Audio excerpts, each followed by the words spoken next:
So we're going to look at something kind of fun. It's last week I was talking with my friend Peter Rukavina, and we had done his top five fountain pens, and he also loaned me his a couple of pens to do some reviews on. And one of the ones that I saw in his pen drawer was this interesting little thing right here. Well, actually, it's not that little. And what it is a 3D printed pen.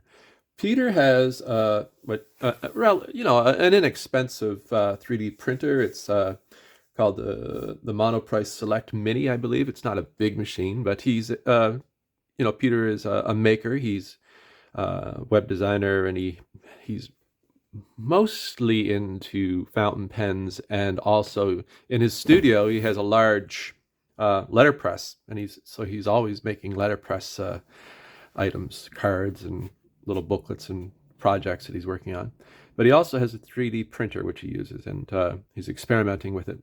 And so he found the open source files on a place called Thingiverse. Thingiverse. I'll list links to Peter's blog where he talks about making of the pen, and I'll list a link to the place where he got the files.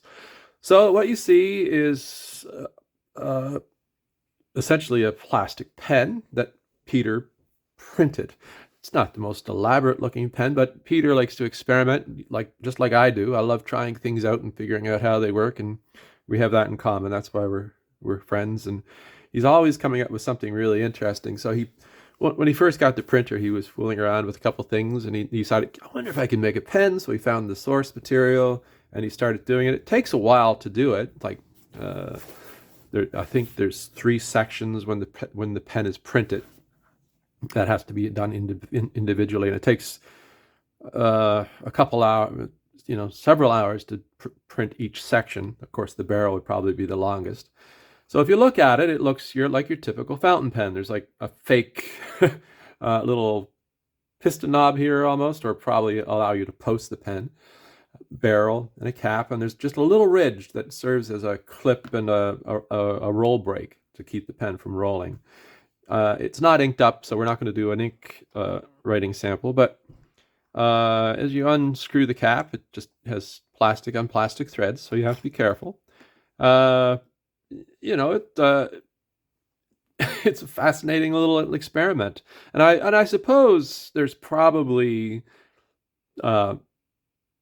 if you're using higher end materials like to print, usually what there is a spool with the printing filament, the plastic, and quite often it's recycled plastic, I believe, or lower end plastics, and but it makes nice objects, and you can probably find higher end products. I'm not too familiar with the process. So what you see is a barrel and a section. There's lots of threads all down the section. They do wear out. I can see a little bit of wear there. You unscrew it from the section, and you can place your unscrew it, and you can place your cartridge or converter in here.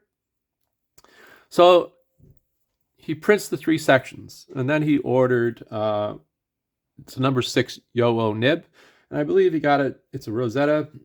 Rosetta is the name, is what it says on it. So Yo-O makes nibs for many different companies.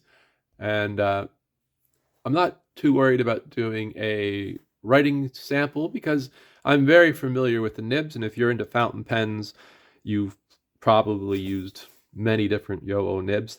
Twisby is a company that uses their nibs, and Diplomat uses their nibs. And sometimes the manufacturers will tune them specifically to their needs. And so, yeah, it would probably write very well because it has a good quality nib in it. So what you do is you order a section feed, and this section just screws in. As you can see, it just screws in here. But that's a nice big nib on it, number 6, in the typical lovely feed that you see on something like that.